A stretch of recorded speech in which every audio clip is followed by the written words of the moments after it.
Doom, doom, doom, doom. Zach, what are you doing? Singing your wedding theme song. Doom, That's doom, not my doom, wedding theme song, that's doom. Here Comes the Bride. Exactly. Sung for a beautiful bride. Doom, doom, doom, doom, doom, doom, doom, doom, doom, doom. But Zach, I'm not a beautiful bride. Oh, don't be so hard on yourself. Rachel thinks you're beautiful. This is the closest thing I can find to a veil. Michael, what are you doing? Oh, hey. What is this? Why do you look like a bride? Beautiful bride. Why do you look like a beautiful bride? Whose bride are you? Well, I'm your bride. Don't you think I look pretty? No, I don't. Hang on, I don't understand what's going on here. This is wrong. Oh. I mean, really wrong. How did you even get? I don't want to know. You're not my bride. But can I still be your co-host? No. Doom, doom, doom, doom, doom, doom, doom, doom. You're Another watching one bites the RAMtv. dust. Why did I even come back? While E3 may be over, this week still stands alone as a big one in the gaming world. 26 years ago, Sonic the Hedgehog burst through the video game speed barrier, and now Sega is getting the stage set for the biggest celebration in the history of the franchise. Mike Cook has the scoop.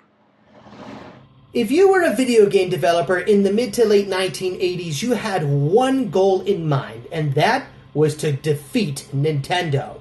The company owned 90% of the market back in 1989, and even with the release of the highly anticipated Sega Genesis in 1989, unfortunately, Sega was still losing the console wars to the Nintendo Entertainment System, despite the doubled processing power.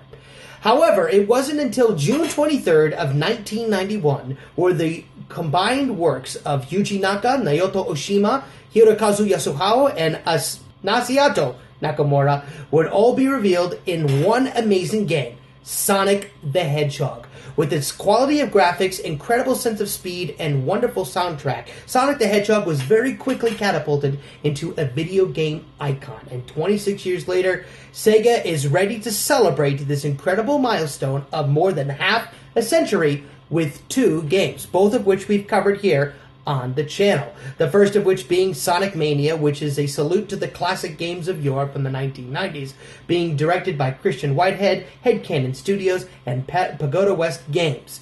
Recent developments at E3 have revealed that yes, the game is going to be featuring the most levels of any Sonic game to date, and that does include the 34 meg adventure that was Sonic 3 and Knuckles. The levels, of course, being a variation of basically remastered classics such as the Green Hill Zone from Sonic 1, Chemical Plant from Sonic 2, Flying Battery from Sonic 3 and Knuckles, and the list goes on, with a healthy dose of brand new levels such as Studiopolis and Mirage Saloon, which were revealed just this past year. The game, of course, looks phenomenal and everyone is excited. However, with E3 now over and a recent development in Sonic Forces announced, we now have even more information on this incredible new game. For the first time ever, you, the player, are going to be able to personally join Sonic and his former self in this new adventure with the custom hero option. Players will have a variety of different species to choose from, ranging from a dog, a rabbit, a bat, a cat, whatever you want, and you are also able to customize the way that you look, your name, the weapons that you have, the different custom abilities that you have, basically in an effort to allow the DeviantArters of the past to basically create that ultimate fan character and put them in the game like they've always wanted to. And yes, the Hedgehog option is also available, both male and female. Along with that, of course, the perfection of the Sonic the Hedgehog gameplay that was originated from Sonic Unleashed is back and better than ever, now with the Hedgehog Engine 2.0. The cinematic look and feel of the game is even bigger and better than ever before. The controls are spot on. They have been pinpointed to perfection, and this does include Sonic's classic self, who also does make an appearance. The very cool thing about this particular title is that, like before in Sonic Generations, Sonic will be traveling through many of his classic zones. However, they have been sort of redone to kind of reflect the story. which is Dr. Robotnik has done a complete and total takeover of the planet and has teamed up with some of the most fearsome villains in the Sonic franchise, including Metal Sonic, Chaos Zero, the Deadly Six from Sonic Lost World, and surprising everybody, in my opinion, Shadow the Hedgehog is now a villain again. Who knew? But not only that, but there's a new mysterious villain that we don't know a lot of information about, but keep in mind, we'll keep you posted. However, with all of this anticipation coming in, there's, of course, a little bit of bad news with all of this good news. It does look like the Sonic the Hedgehog comic book, which, as stated before, was running since 1992, has officially been canceled. Archie Comics is pulling the label, and there will no longer be any more adventures starring the Blue Blur in print form. While it is the closing of one chapter, it looks like to be the beginning of a whole new renaissance of Sonic the Hedgehog games. And what a fitting time to be a Sonic fan. So from all of us here at RAMtv, happy birthday, Sonic the Hedgehog. Thank you so much for all of the adventures that you've given us over the years, and we will be seeing you in the video games.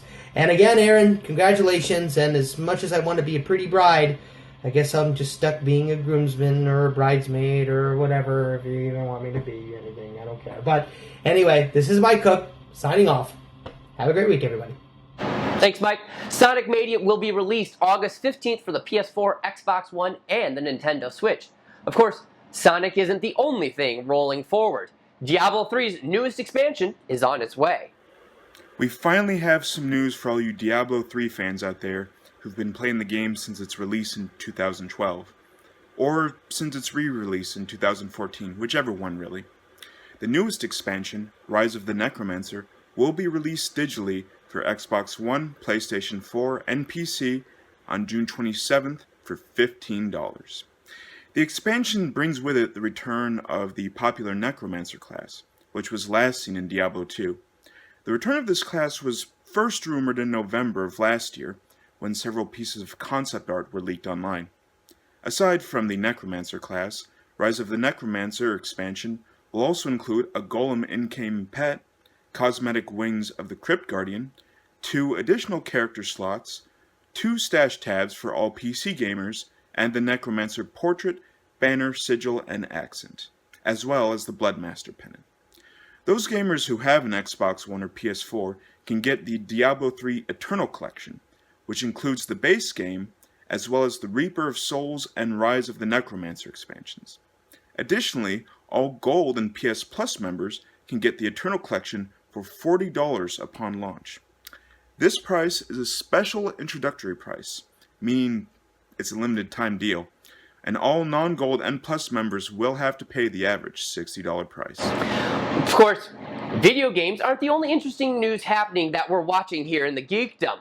Ray has an exciting new position available in the Uber company.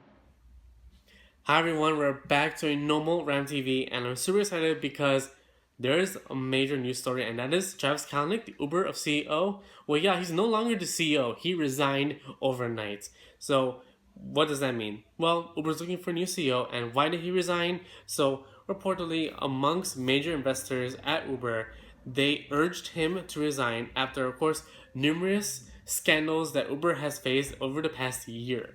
Of course, let's start with what really started it all was the blog post with the former Uber engineer who is female.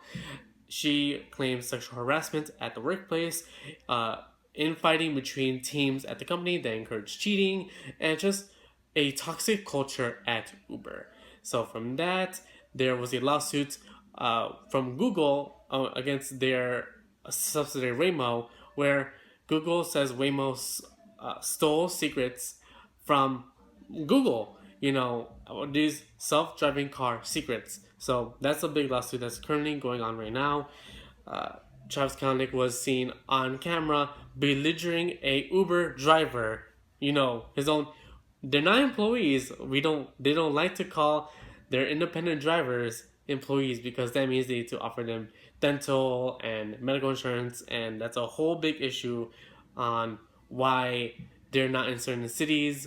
They just came back to Austin, but that was one of the reasons why they did not really go to Austin, Texas. But beyond that, yeah, Uber is from really just a mess right now. Almost every story that's happened and over the past year of Uber is something negative. Now, there's one positive thing that came out, and that is because Uber has had so much scandals, so much negative press, they had to finally introduce tipping in the app. And this is something that drivers have been wanting for years. And of course, Lyft has had this option for a while now. So they're just playing catch up, and they're saying, oh, we're finally doing this for our drivers. No, you're trying to create some kind of good press when literally everything else is just a mess. But that is just me. That's just my opinion. And the other story is Virgin Mobile. You all know Virgin Mobile. It's one of those MVNOs. It's like a smaller carrier that uses Sprint or Verizon's antennas to have their service. Well, they're offering an iPhone-only cellular plan. And on top of that, they are now getting rid of all the Android devices on Virgin Mobile. So really, Virgin Mobile is now the iPhone only carrier, and they're offering $1 a year for unlimited service. Now, of course, there's caveats to it. It's mobile optimized 240 video, music playback is downgraded, and after 23 gigabytes a month, your service is slowed down, not stopped, just slowed down. But of course, this is common amongst all the carriers. We see all the carriers now offering really, well, at least cheaper than 2 years ago plans of unlimited data, because they're all trying to compete against each other. AT&T, of course, when they initially rolled out their unlimited service, it was kind of expensive. Now it's actually fairly priced, and I may be switching to it. I don't know, but Virgin Mobile, if you are looking for that, it's apparently going live at the end of this month. But a fair warning, there are some months after the 1 year that the price reverts to $50 a month. But if you buy another phone within 2 years, that $1 a year cost will go back to your account. So yeah, it's just, this and that. Just make sure you see your account and see how much you're paying per month. But yeah, if you want an iPhone only carrier, then go to Virgin Mobile. But that's all the stories I have for today, and I'm super excited for the future, because of course Aaron released a video about the future of RAM, and we hope that you are joining us for our future. But I'll see you all next week. Bye. Thanks, Ray. Still to come up on RAMtv, Avatar 2 finally coming to our screens? You're watching RAMtv. Welcome back. James Cameron's Avatar was wildly successful, but after that it seemed like he kept promising sequels, but never actually beginning them. However, a member of Lighthouse Entertainment spilled the beans on the production work beginning soon. Zach has all the details. You remember Avatar, don't you? No, not that Avatar. This Avatar. It was one of James Cameron's bigger hits, actually, and God knows it spent enough time in the conceptual stages before actually coming to life. Well, it was really successful. So much so that Cameron promises sequels. When? Well, that's the tricky part. Cameron originally announced 3 sequels, with the first one releasing in 2014. I really don't think I need to tell you that 2014 has come and gone. And by 2016, the number of sequels increased to 4, yet no production had even begun on the first one. Now here we are, approaching mid-2017, and John Landau of Lightstorm Entertainment says the performance capture will officially begin on September 25th. After 3 years of deliberation, we are finally working on the next Avatar film. Production on the films, however, will all happen in a chain rather than shooting the films individually. In a quote from Cameron, "It's not back-to-back. It's really all one big production. It's more the way you would shoot a miniseries. So we'll be shooting across all Avatar scripts simultaneously. So Monday I might doing a scene from movie 4, and Tuesday I'm doing a scene from movie 1. We're working across essentially 8 hours of story. It's going to be a big challenge to keep it all fixed in our minds, exactly where we are across the story arc at any given point. It's going to be probably the most challenging thing I've ever done. I'm sure the actors will be challenged by that as well. It's like, no, this person hasn't died yet, so you're still in this phase of your life. It's a saga. It's like doing all 3 Godfather films at the same time. Considering the previous information, I take any news about release dates with a giant grain of salt.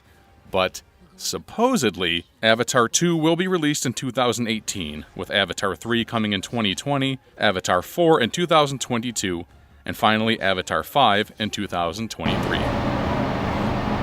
Thanks, Zach. With the production beginning in September, it's almost certainly impossible to see a 2018 Avatar 2 release. But only time and news releases will tell. We will definitely be watching this one, bringing you up-to-date news on it. I hope you like what you saw. Be sure to like, subscribe, and share. Don't forget, we are looking for sponsors. So, send them our way if you know them. We appreciate all you do for us, and we certainly would not want to do this without you. We love you all so much. And as always, Zach will take us out. Do you, Ram?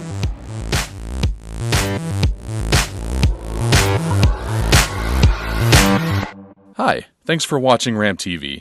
If you like what you see, please be sure to subscribe to our channel. We release new episodes every Saturday and new Tiny Ram videos every single day. Be sure to check us out on Facebook, GoFundMe, and Patreon. Also, please leave us your feedback. We'd love to hear from you. Thanks again, and see you next time.